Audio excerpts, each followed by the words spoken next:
And she said, she got out. I slept last night. I didn't just sleep. I slept 9 hours straight. I haven't done that. I think she said 37 years. Welcome to the QBC podcast, where we explore new paradigms in health and science that have a meaningful impact on our day-to-day lives. I'm your host, Meredith Oak, a curious coach and mom. I started a journey to overcome chronic fatigue and found myself in a whole new quantum universe. I believe new research shouldn't stay locked away in an ivory tower, and that wisdom can be found in many places and understood by all of us. To keep in touch with this podcast, the QBC free community, our episode guide, and all the show notes, please visit qbcpod.com, qbcpod.com. Let's get together to create the future we all want to live in. So I was recently involved in a podcast host group discussion, and there were a bunch of podcasters who were saying things like, oh, we got to just skip over the story part of the guest and get right to the meat of it. And oh yeah, I guess we got to do the story part. That's kind of the boring part. And I'm like, what? No, hearing people's stories for me is the main event. Someone's story is their soul's journey. It's a sequence of decisions and insights and spiritual awakenings and growth moments and lessons learned and deep appreciation, and that's where everything is. And I'm not that interested in hearing what someone has to tell me unless I actually know a bit of their story. So as we do on this podcast, sometimes we get really into, the science of stuff, and sometimes we get into people's stories, because that's where the real learning happens. There's only so much you can do with information, but understanding and hearing how other people lived their lives, that is deeply meaningful. And I'm interested in all the stories. I'm interested in all of your stories. So share them with me if you'd like. Send me an email. Can send it to meredith@qbcpod.com. And yeah, I'd love to hear from you. So my guest today is Kathleen Horstmeyer, who also is the Director of Continuing Education at the Institute of Applied Quantum Biology, and a friend of mine. And I hadn't really fully heard her story. You hear bits and pieces when you know someone. And I really have always wanted to sit down with her, because she has a really high-level view of the evolution of health and natural health from her vantage point. She was deeply involved in allopathic medicine, and then naturopathic medicine, and then moved into the quantum biology paradigm, and is now working out of there with some, new discoveries that she's really excited about. And I think this is just a beautiful and important story for you all to hear. And I know that many of you are on a similar journey, and I hope that you resonate and find some comfort and solace in hearing someone else's journey. They all matter, and they all contribute to the paradigm that we're shifting into, to the timeline that we're building. All of it matters. So I appreciate you all so much being here and listening, and I look forward to hearing from you. Don't forget to visit boncharge.com. If you need any blue blockers or red light therapy type things, put QBC in the discount box at checkout. And as always, anything that you hear on this podcast, if you want to follow up and go deeper on it, go to qbcpod.com. We've launched a blog section, so a lot of the podcasts are now starting to have a more a written kind of overview of what we talked about. So it's a fun way to browse. There's not a ton of vlogs in there right now, but we're working on it, and it will be updated weekly as we move forward. So enjoy, everybody. And again, thanks for being here. Thanks for being you. Thanks for making all the choices that you've made. Thanks for living the life that you've chosen to lead. It really matters. Kathleen Horstmeyer, welcome to the QVC podcast. Happy to be here. Happy to be here. I'm just smiling and smiling. Friends, I've been trying to get Kathleen to do a podcast interview for 3 years, and she's always like, no, I don't do that. Finally. There's, when you're around the big brains that I'm around, I'm like, why would I do this? But here I am. So here you are. And I want to say that, first of all, you have a big brain. Second of all, the people who hang out around the big brains are often more useful than the big brains themselves to certain people, right? Like, not everybody can digest all the things all the time. And so to hear how the information and the knowledge has been alchemized through you, it's super helpful. It's helped me many, many times talking things through with you and hearing how you explain them. So yeah.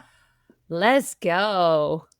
All right. So you've been around the health space for decades. You did allopathic to naturopathic to quantum biologic. Like, tell us about that journey. I started with becoming a respiratory therapist, registered respiratory therapist, and work in the ICU, specifically mainly in the ICU, the ER, and in high risk OB, wherever there was drama. And I did helicopter flights. I was a young kid who was addicted to stress and drama.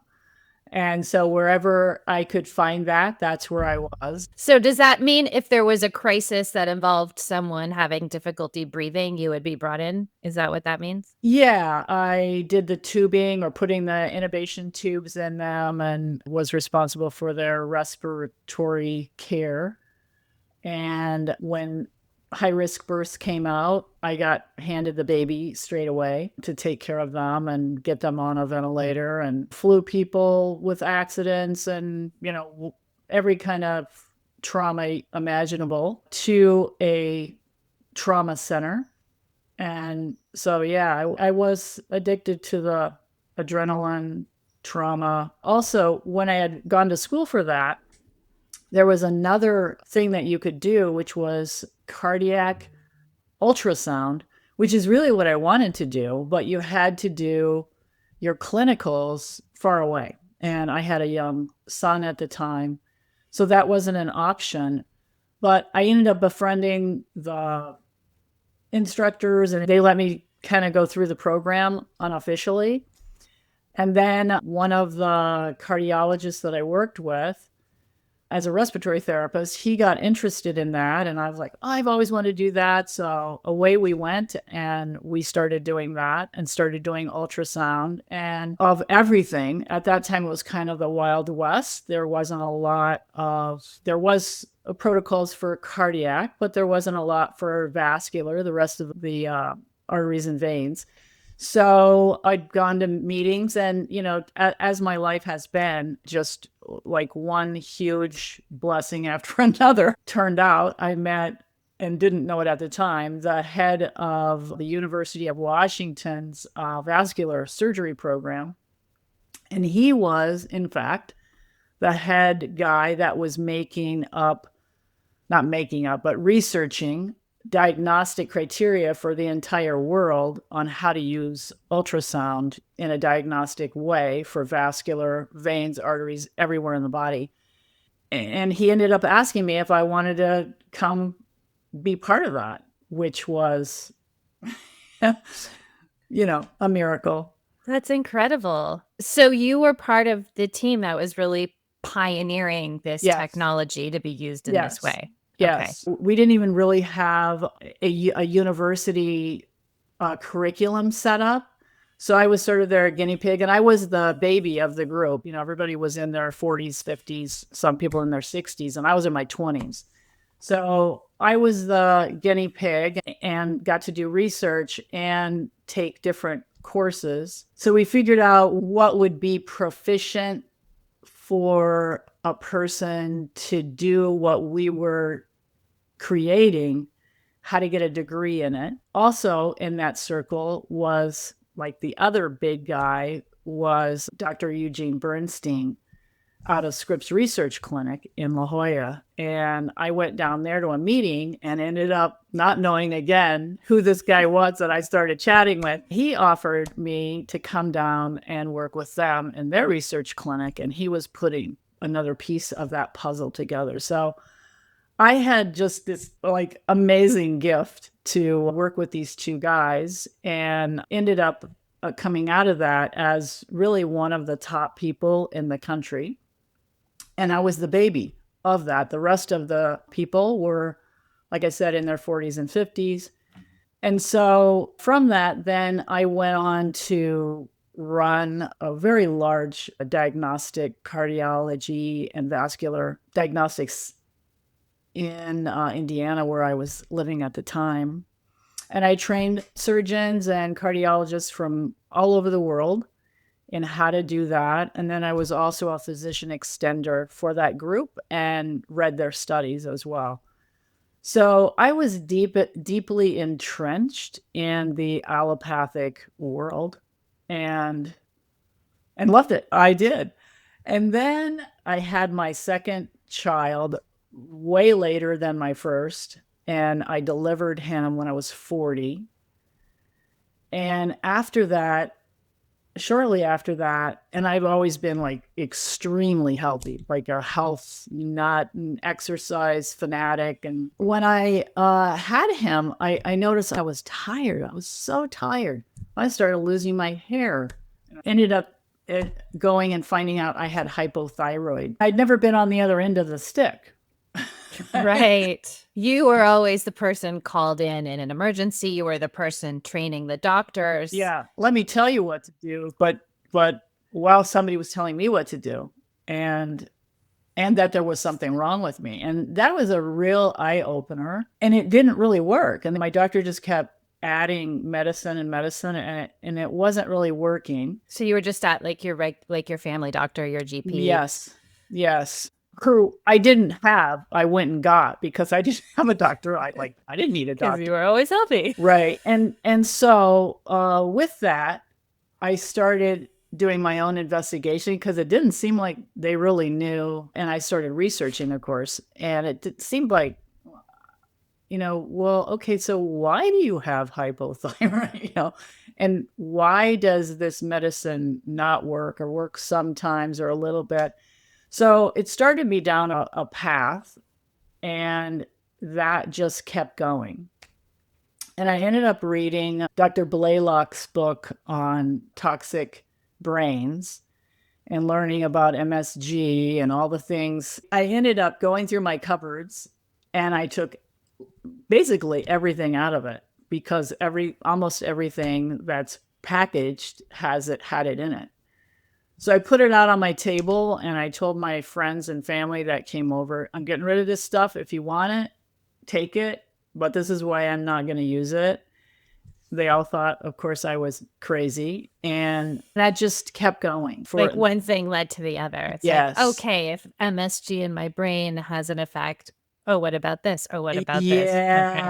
And then I got into the dyes. And of course, we use a lot of dye in diagnostics. I started kind of just waking up really and seeing what we were doing.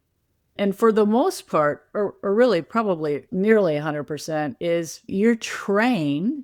This is what you do, and that's what you do, and this is how we do it. And I started stepping out of that and seeing just a whole different way of thinking. And then also the political part of it, and I won't go too deep into this, but what happened in 1913 when so many things were changed by a particular foundation that changed the medical schooling, kicked out the naturopaths, brought in licensure, made the IRS, made the, just the banking system, the whole thing. Made the American Cancer Society, was developed in 1913. Then they took over the food and everything else. And so I kind of felt like I was discovering something it seemed like no one knew. Right. Of course they did. Is this the Rockefeller stuff? Yeah. Okay. Yeah. So it was sort of like waking up in the Matrix. And you're in the Matrix and all your people are in the Matrix, but you're kind of unplugging. And anyway, that's how I then got into the naturopathic. I just started looking at more and more and more things, and it just took on a whole different color than what I thought I was in. Not that, all of those things don't help in certain situations. I wouldn't say that, but there are better ways. And then I started down the better ways and started studying naturopath. I'm also married. My husband's a medical doctor and a dentist, and he's never been into allopathic stuff. Like, I was always like, why don't you should? And he's like, no, I don't really like drugs. Good for him. Yeah, he was always on the outskirts of that. And I was always like trying to kick him in, like, get in there and you're brilliant. You need to learn how to use these protocols better or more. So we started both then looking into the naturopathic stuff. And I looked at the schools there's a school, or was a school, actually a licensed school in Connecticut, and it went out of business. And then one in, which I had started, and then one in Chicago. And these are naturopathic schools, Yes. naturopathic And colleges? Okay. Yes. And they were licensed program, which, that was my orientation, was to be licensed. Right. Because in the allopathic world, that's required. Like, you can't do Sure. anything unless you're licensed. As of 1913, that's when they brought in the licensure. And I have the utmost respect for the people who have gone through that. Mm-hmm. However, there was a purpose in the licensure that came about in 1913, and that was control. Ultimately now we saw it 4 or 5 years ago, that then they have control over, where you can work. Yeah. And who gets to practice. If you don't stay within their parameters, your license is revoked and you can no longer earn a living. And it never used to be that way. Before that, doctors and naturopaths went to medical school, and then they had their internships. And that was their badge of, I know what I'm doing. Telling you that story is because then I thought, I don't think I want another license. And my husband agreed. So we went then to a place called Trinity. At that time, it was a university. It then they downgraded themselves to a school, or to a college, and then to a school. That's where we finished when both of us got our naturopathic doctorates. And then we went to the ANMA, the American Naturopathic Medical Association. We took their boards for our board certification. So we're sort of are supportive of that system, because it's not controlling the person and what they can do. Like, they can't take my certification from me. They can't take it away. No. I had a really interesting conversation with the president of the ANMA, who you introduced me to. And that was sort of the backbone of his approach and his understanding of the importance of that organization. And he was like, there are two ways to go. There's the licensing way and the certification way. And he said licensing is important and it serves a purpose, and it keeps standards high. But he said, however, there is a control mechanism in there where it also can stop people from practicing the way they want to, or the way their own research and experience has led them to, because it's contradicting the rules of their licensing body. Whereas a certification, also, you have standards and you have to meet the same or similar standards, but you can't take anything away from people. Right. And so what it excludes us from doing is, we can't order drugs. We don't. So it worked out. So that works out. Yeah. And your husband then is a medical doctor, a dentist, and a naturopath. Correct. All right. And then you are a naturopath plus a registered respiratory therapist and a registered vascular specialist. Yeah. All right. That's the path we got down and loved it. And then we had 80 acres in Indiana, built this massive, like 8,000 square foot home with suites in it for the purpose of having a retreat center. Oh, wow. And then we also had a retreat center for horses. We were a horse rescue as well. So we were rescuing everything. And it allowed me to homeschool my son, our youngest son, because I was then moved from working all the time at the hospital to I read studies from home with all the internet and all the fast speeds and all that came in. So then I was home and we could open up our naturopathic clinic and I could do the horse rescue and homeschool. So That's a full plate. it was. Yeah. So you were reading the studies for the vascular. For the surgeon and the cardiologist. Yeah. And then I went in, a few days a month and ran meetings and did teaching. When all the new fellows would come in, I would, go in and do classes for them. Right. And then go back to your to your my horses real world. and your patients and your homeschooling. Yeah. What it a really robust life. I love it. It really did start feeling like the Matrix, like, when I'd go back in, because then, all the drugs and everything that I had been recommending and supporting and encouraging people to use, I started, trying to talk to my colleagues and they were like, "What are you smoking?" And I was like, "Well, just consider this and that." And they would just laugh at me. So, and I got it because I had a doctor when I was younger that was kind of into all of this. And we used to make fun of him. And I think of him all the time because I became him. And I thought, oh, yes, here we go. Some karmic stuff straight away. Here, right away. So funny how that happens. Yeah. We've become the thing we rolled our eyes at. And then one day we're like, oh. Yes. Oh, I was the idiot. Yeah. Whoops. Yes. So then it was about 2015 or 16. Well, I think 2015, 2016. And I came across, because it was, for me, it was always, I love learning. I love it. I could probably say there's a little bit of an addiction there to learning. So I came across Jack Kruse, which so many of us, did. And he started, he was extreme and wild, which was a little like, oh, I hate this. Oh, I like this. Oh,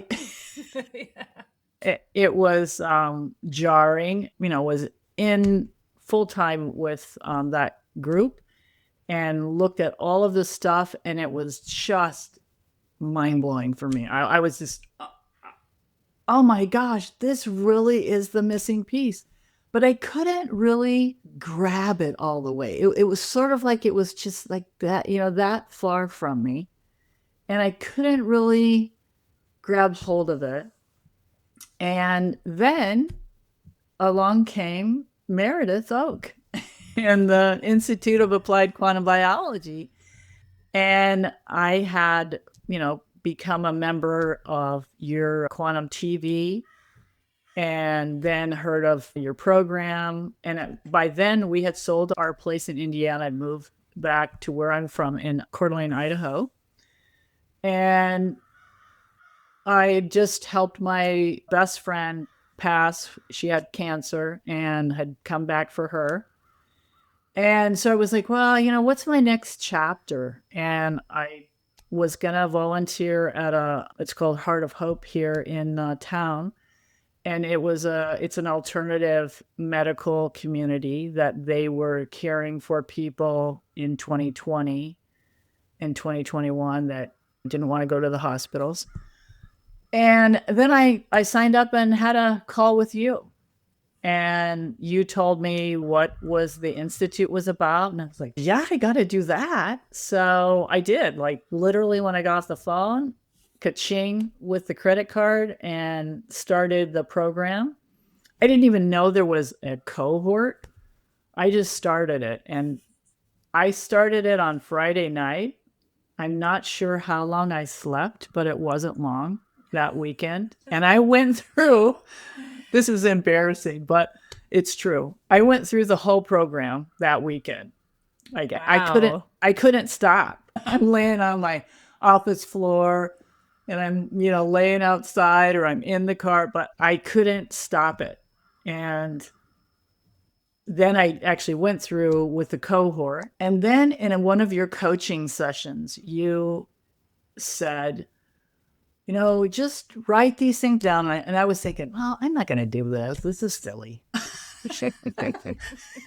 And then write down, what comes to your mind and what you want to do. And I thought, no, wait a minute. I'm in this program and I'm going to do it. And so I'm going to do what she's saying. And I started writing and it just didn't stop. And it just went and went and went. And that night, I couldn't sleep. I was so excited about what I've learned in the program, the quantum biology, because I was actually able to touch it as I wasn't earlier from Dr. Cruz. And then what I had started writing was this has to get out to the world. This is the missing piece. And it doesn't have an expiration date. It's free for the most part, and the information, and it's for everyone. And there's no respect of person. There's no prejudice of it. And it's the operating system.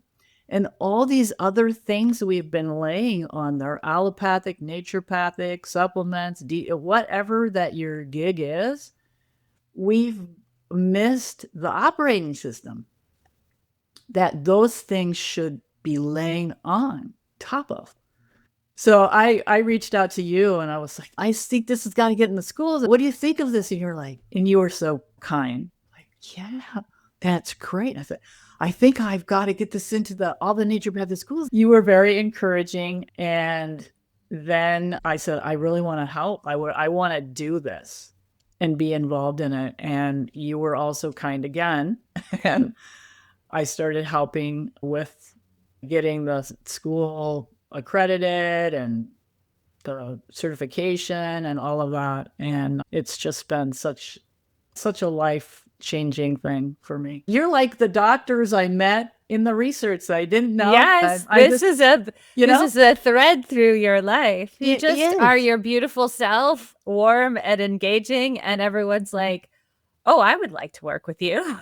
Might be included. Well, that's kind of you to say, but it's been such a marvelous ride. That was my experience. For those of you who don't know, part of what Kathleen does is facilitating all of the faculty calls inside of the cohort, which is like the live piece of the applied quantum biology certification. And you're just like the perfect person to do that and hold the space for people and help people bring all their questions through. And you have heard, because I used to sit on the calls and then we met and I'm like, oh, Kathleen should sit on the calls. And so one of my favorite things is when we check in and you tell me like, oh my gosh, these calls are so good. These people are so amazing. These questions are so good. And the answers are just blowing my mind. So like, tell me what that was like. So, because you've been sitting in listening to people bring their specialized training and experience from whatever their field is, and like watching in real time as they integrate it with this quantum biologic operating system. Yeah, it really is my greatest honor. And I don't do anything. Like I've told you, a monkey could do this. I just sit there and I get to listen to these, just, the faculty. They're just the most wonderful people, the smartest people. Almost 3 years of doing this, every time, every single call, I'm just amazed at what comes out. And to the same degree, the people that are coming through it. We have artists, we have physical therapists, we have OBGYNs, we have anesthesiologists. We just had a orthopedic surgeon, eye doctors, health coaches, people working with horses. And I'm always thinking, when I hear them, because we do a welcome call and I hear what they do, and I think, wow, wonder what they're, how are they going to use? Wonder what they're going to do or what they're going to ask. And it's always so deep, so wonderful. And we have talked about so many different things that have come out. One we were just talking about was our anesthesiologist that went through the program, and another cohort person that has gone through the program had discovered high levels of some things in her HTMA testing and went to a super, super smart, excellent physician and even stumped them.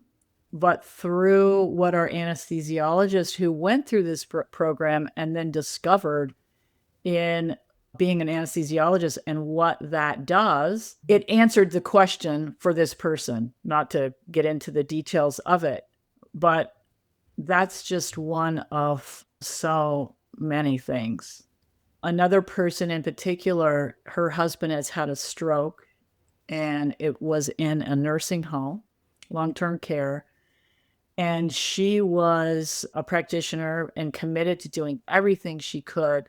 And she came through the course and took the information to then share with the nursing homes, long-term care facilities about lights that are left on all night and what that does for circadian rhythms, and just changing so many things. School teachers. We have a home designer that's designing homes to make us stay in our natural rhythms. And gosh, it just goes on and on.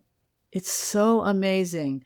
Meredith, what you and Jason have done, it's just what a legacy. And now we have a board certification for our practitioners that they can get. They can become board certified in quantum biology, be a board certified quantum biology practitioner. Oh, does the world not need more of that? Yes. And thank you for your role in that. You're really instrumental in making that happen. I love what you're saying, because that's my favorite part of doing this too, right? Is like people come in, as I was saying before, like they come in with their expertise, their knowledge, what their specific background. Then they learn the operating system, and then they make these connections. So I think like one of the cases you're referring to, like Dr. Rachel Maurice came through, she has decided to leave her licensing for all of the reasons we discussed, but she was an MD in Canada and she practiced anesthesiology. She started looking at health through the quantum biologic lens. And one of the discussions was around fluoride and how that stops our body from holding a charge and stops our body from making structured water, which is what we need to, right? So she's learning this. And then she's on a call with Carrie Bennett, and she's like, oh my goodness, almost all anesthesia is filled with fluoride. Right. And most all medications are. And so there was this moment where everyone was thinking about the struggles that people have post-operatively. And all of a sudden, this huge puzzle piece was revealed. And especially certain people, for DNA reasons, genetic reasons, might have even a harder time getting the fluoride out of their system. Yeah. I remember one of those moments after that call, you were like, Meredith, it's the fluoride. And we were like, oh my gosh. So now everyone who comes through is like empowered with that understanding. So if they have a client or a patient who's struggling post-operatively, like that's something that they can take into account. It's so cool. Yes, it is. It is. And people will say to me, the questions range from very esoteric things to really deep science, or I have this client who, X, and our faculty, boom, there, it's right there. And I've had so many of the people in the cohorts ask me, is there anything that I don't know? I think I can think of two where the faculty person said, I don't know, but this is where I would refer you to. It's pretty amazing. I mean, the core of the questions is like, okay, here's how I understand things from the level that I was taught at. What does it mean to drop down in to the subatomic level, or drop down into the quantum level? And so when you have people who live there, who live and breathe from that level, that's just where everything makes sense to them. They're so amazing. I can't say enough about them. And not just from reading papers, but from actually working with clients, because that is a criteria to be faculty. It's like you have to actually work with people, because I've listened to people who the research says this, and then they'll make like an all-encompassing recommendation for everybody. And it's like, okay, it's like those books that say do this and your baby will never cry. And they've never had a baby. There's so much individualized, understanding that's needed that you learn just from working with all the humans, the human beings. Yeah. And it's such a you have such a beautiful group of practitioners. They're so varied. It's so well-rounded. It's just an amazing program. It's just so amazing. And to see all these people now coming through, I don't even know how many cohorts there have been now. I think I was in the second one, and it seems like we've had 100. No, I don't know. But lots of them, and they're going out in all these different directions. And it's just such a gift to see that and be a part of it. It has really, really been, it's like Act 2 for me has been the icing. It's like I get to clap and cheer all the people stepping out there and see them. It's encouraging for our world and where we're at. And I mean, we're bringing something on and in this place that is going to change everything. It is changing everything. Yeah, no, we're at a shift right now, and it's not like, oh, the shift is coming. It's like we are in it. No, we're riding that way right now. In it, and it's creating a schism, and people who don't want to ride this wave are getting farther and farther apart and holding on to the old way more strongly, which is cool. That's what happens during change. Yeah. But like, we picked a good timeline, friends. Yeah. Thank you. Let's hang out in this timeline. Yeah. Yes. Because it just keeps getting crazier. And then, I just want to move into one more section. So allopathic to becoming a patient yourself and being like, whoa, actually this system, not so much, to naturopathic, then into navigating the podcast world of trying to learn quantum biology, to finding a structured way to do it, to being a huge support to all of the people doing applied quantum biology and trying to translate this research into real practical everyday stuff. And then you came across a technology that layers on right into that, which is, and I just want to talk about this for a minute, because I don't bring up products on this podcast really.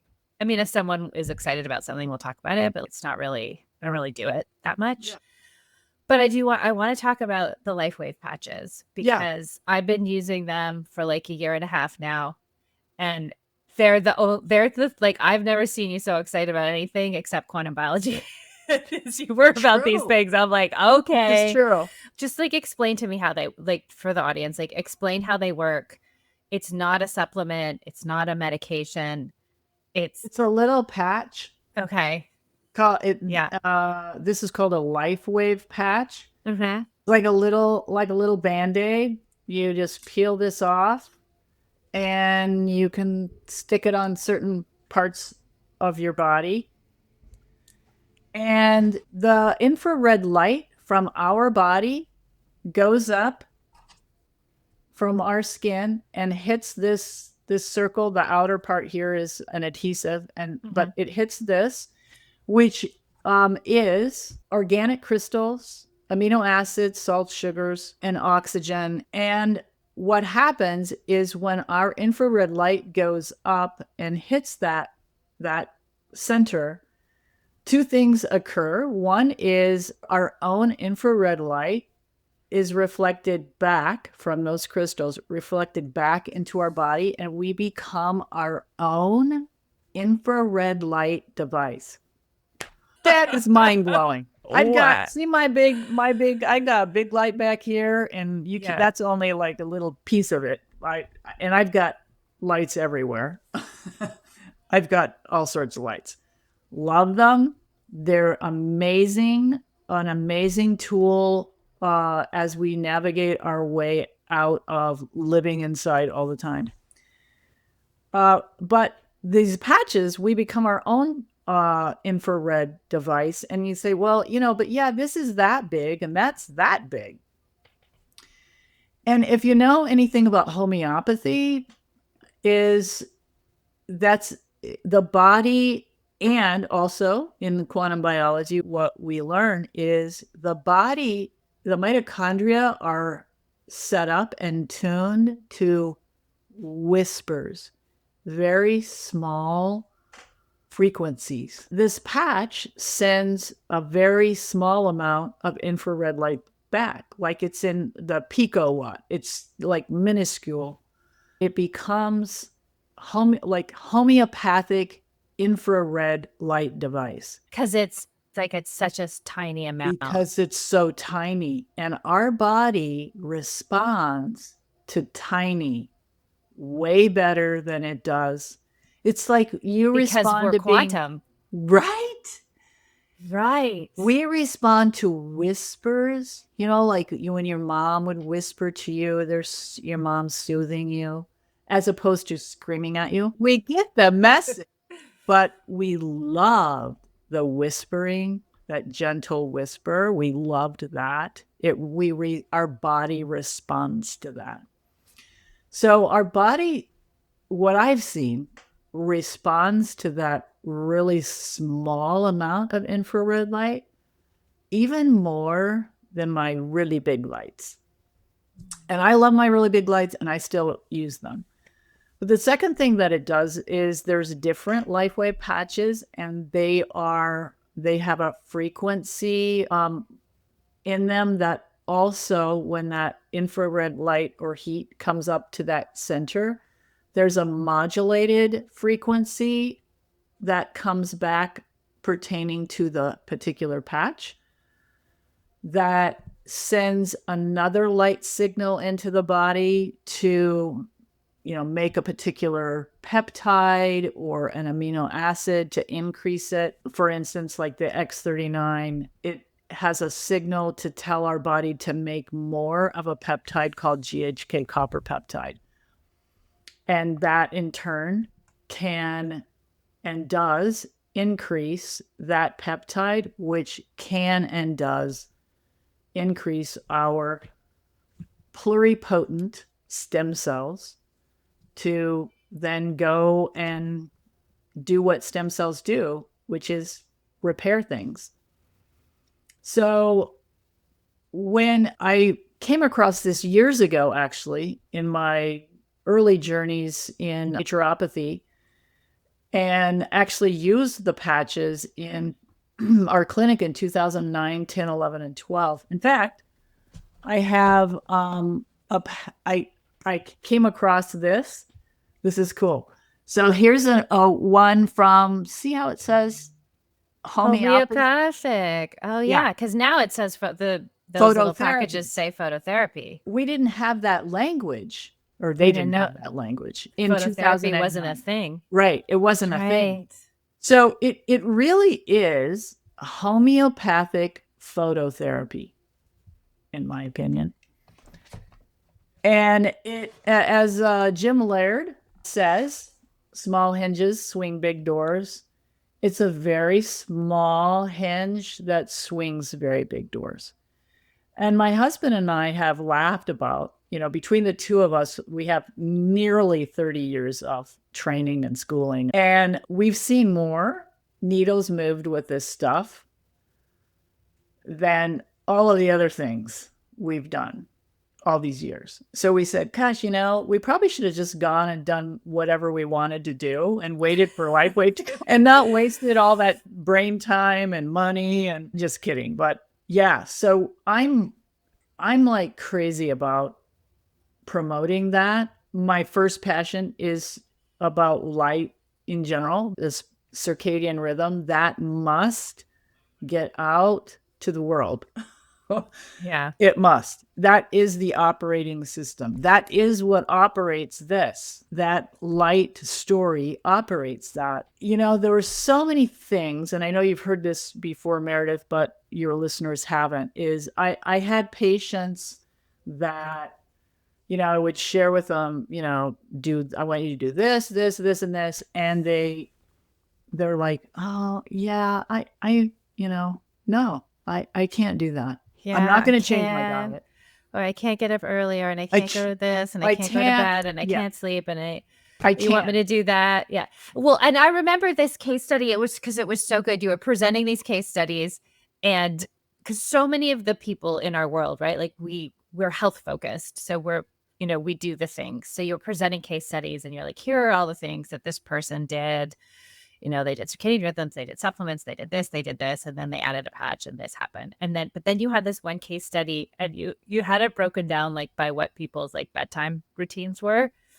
And this case study of this woman, her bedtime routine, like what she did to sleep. So everyone else, it was like, you know, they turn off the screens, they do this, they do that, they take magnesium. But this woman, it was drink a bottle of cough syrup. Yeah, NyQuil. She would buy cases of NyQuil from Amazon. That's such a moment I think we all need to be reminded. First of all, we get hard on ourselves for not doing things well enough. And it's like, we're all doing the best we can. It's all good. Yeah. And second of all, there are people stuck drinking NyQuil. Really struggling. Truly. Like, that's tough. That's a really, really tough place to be in. And you know, as a practitioner, you get this this stupid idea that you're going to tell people what to do, and they're just going to do it. And they're just going to do it. And if they don't do it, well, then there you go. And you kind of, you know, you get to where, because it's sad, it's frustrating, you know, all of those things. But what happened for me in that, Meredith, that story is I asked her if she would try these little patches. I said, look, you know, you can still eat. That's right. And you'd sent her blue blockers. You'd all of it. Given her all the information. All of it. And she was like, no, cannot. Yeah. Yeah. Okay. So you sent her a patch. Yep. So she started, she put the X39, used those, and she called me. I don't know how long later it was, 3 weeks, a month or so. And she called me one day and she was crying. And I thought somebody had died. And I said, what's the matter? What's the matter? Because I quit caring for her. I quit. We're friends, but if you're not going to do this stuff, I can't help you. So let's just be friends. And she said, I slept last night.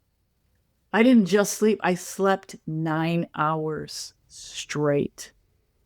I haven't done that, I think she said 37 years. And then she started changing her diet. Then she is taking pictures and sending them to me of being out at sunrise and having her feet on the ground, grounding, and pictures of vegetables. God forbid, because she ate, I think, one kind of meat and a potato or something from Burger King or something. And that's all she ate. And I realized, oh, if people can get feeling a little better, they do better. Yeah. That maybe, because you get in your mind, oh, they're just stubborn. They're just lazy. They're just whatever, your story that you make up. But sometimes people feel so badly, they can't do what it takes to get better. So anyway, and I had one other same kind of a story of a type 1 diabetic. And he's a in his 30s young man, and lived on Mountain Dew, ice cream, you name it. And he was getting to the point where his blood levels were showing he was getting near the risk of having to have limbs amputated if he continued on. Yeah. and he just couldn't do it. He just He couldn't just couldn't stop. change his ways. So he tried it, and within, I think it was 3 weeks, he stopped the bad diet. His labs went way into normal, which had never, ever been. And again, And this is from wearing an X39? yes, yes. And he said the same thing. He said, I just felt like, I'm going to die young because I'm a type 1 diabetic. There's, so why not just do what I want to do? But now I feel like I can live a long life and I feel better. So it really taught me as a practitioner that sometimes you can move the needle enough in a small thing like these patches. It can change someone's entire life. They can start going out in the morning. They can start eating better and doing all the things better just because of that. I love it because it's so simple. So that's right. Like your friend, she's like, no, I can't wear blue blockers. No, I can't eat a vegetable. No, I can't go outside. No, I can't. But it's like, I just put this sticker on. Fine. Yeah. And then more energy becomes available. And as people have more energy, we find the capacity to make change. I've had this happen to me in my life personally. Like there were times in my life where like just the simplest things took so much effort. Yeah. But as I learned to free up my energy, and a lot of it was trapped in trauma and stressful thinking and belief systems that were dragging me down. And that has a mitochondrial impact. Oh, 100%. And we think of like our mitochondria needing energy to do things physically, but the emotional burden, the mental load, feeling hopeless and being locked in grief and shame and trauma, like those things take away our mitochondrial energy as well. Yes. And in that space, it has to be simple. And we think going outside is simple because it is, but for some people, it's like even that is. If you have lived every night looking at a phone or a computer screen or a television all night and slept all day for decades, that's just not so easy. I mean, it sounds easy. It sounds like, come on, just do it. But it was a great lesson for me to see that, this allows people to get through exactly what you're talking about to the other side, to have enough energy to make a better decision. And I have seen just so many wonderful things with them. And for anybody who hasn't seen your interview with the inventor of these little patches, David Schmidt, you have 2 podcasts and they are amazing. I highly recommend people go listen to them. The man he's on divine download, just saying. And he's humble on top of it. And so, yeah, I have come out of retirement in the sense that I'm on a mission with him to patch 1 billion people. And then now he's coming out with this water machine that releases light into you. Like it's a hydrogen machine. It's a, ultra oxygen. Yeah, that machine's crazy. He told me some stuff about that machine. He wouldn't do it on camera. It was like after we'd stopped recording, he told me some things that he witnessed people drinking that light water. Yes. I was like, what? Yeah. And that's out now. The leaders in that company, they have them. A friend of mine has hers, and it's going available to the public in October 27th. And that is going to set the water industry on its head. I can't wait. I know. It's going to be so interesting. And that's why, just to wrap, I know that there's a lot of doomerism happening right now because of politics or whatever, or different things people subscribe to. But friends, there's so much cool stuff happening. So much cool stuff. And we are so blessed and privileged to have access to it, to understand what it is, to understand the implications of it, Indeed. to have the freedom to engage with it. And I just feel so excited about the world and this. Yes. It's an amazing time to be alive. Yes. Indeed. And Indeed. thanks for being my friend on the path, Kathleen. Oh, yeah. The credit goes to you and Jason, I'm saying. This has just been a gift. You got to take a little. Please take a little. Yeah. Okay. Okay. Thank you. right. All right. And if anyone would like to connect with Kathleen, they can find her at KathleenHorstmeyer.com. She's also inside QBC Free. Just go in. If you're not a member in there, why not? You should be. We got to stick together, right? If these big medical associations and Rockefeller people can get together and change the world, so can we. But you got to come and say hi. So come to qbcpod.com, click community, and just enter your name and email, and you're in there. You're in the QBC Free, and Kathleen's in there, and you can talk to her or go to KathleenHorstmeyer.com. And there's a link in the show notes for the certification and to purchase LifeWave patches. If you have any health issue or you're over a certain age, you really want to just try these things. Because we're like in the modern day and age, like we're not, our bodies, I've realized like we really need to help them reach their capacity. Oh, There's yeah. too much working against us to not embrace this simple technology that can help, especially when it's totally non-invasive. Thank you for doing this, Kathleen. I know it's out of your comfort zone, but I think your story is so cool and amazing. And you just followed your intuition every step of the way. And your allopathic work, I'm sure that team has saved so many lives with those ultrasounds. Yep. Yep. They really did. And flying around, I know we did too, and it was a process to get here. What a fabulous journey it's been. It's just amazing. It is. Well, you lead a life of service, my friend, and we appreciate it. Thank you, Mary. Thanks, everybody. See you next time. This has been the Quantum Biology Collective podcast. To find a practitioner who practices from this point of view, visit our directory at quantumbiologycollective.org. If you are a practitioner, definitely take a look at the Applied Quantum Biology Certification, a 6-week study of the science of the new human health paradigm and its practical application with your patients and clients. We also love to feature graduates of the program on this very podcast. Until next time, the QBC.